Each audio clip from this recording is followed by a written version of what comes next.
पुण्यात पुढच्या आणखी एक महत्त्वाच्या बातमीकडे. जागा वाटपाचा निर्णय मुख्यमंत्री आणि उपमुख्यमंत्र्यांचा असून इतर दोनही पक्षांकडून मागण्या येणारच असं महत्त्वाचं वक्तव्य महसूल मंत्री चंद्रशेखर बावनकुळे यांनी केले. विधानसभेप्रमाणेच योग्य निर्णय घेऊन जागा वाटप होईल अशी प्रतिक्रिया मंत्री चंद्रशेखर बावनकुळे यांनी दिली आहे. माननीय देवेंद्र फडणवीसजी एवढंच सांगितलं की माननीय एकनाथ शिंदेजी, अजितदादा आणि देवेंद्रजी बसून महायुतीमध्ये जे सीट्स फायनल होतील त्या सीट्स आम्ही अंतिम करू. शेवटी मागणी राहणार आहे. भाजपा काही मागेल, एकनाथ शिंदेजी मागतील, अजित पवारजी मागतील.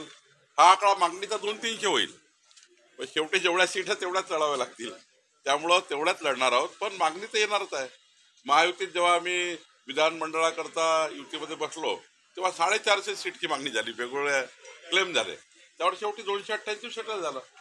त्यामुळं शेवटी त्या सीटवर सेटल होणार आहे. पण मागणी मात्र सर्वांची वेगवेगळी आहे. लोकशाही मराठी ऐका, पहा, जागरूक रहा.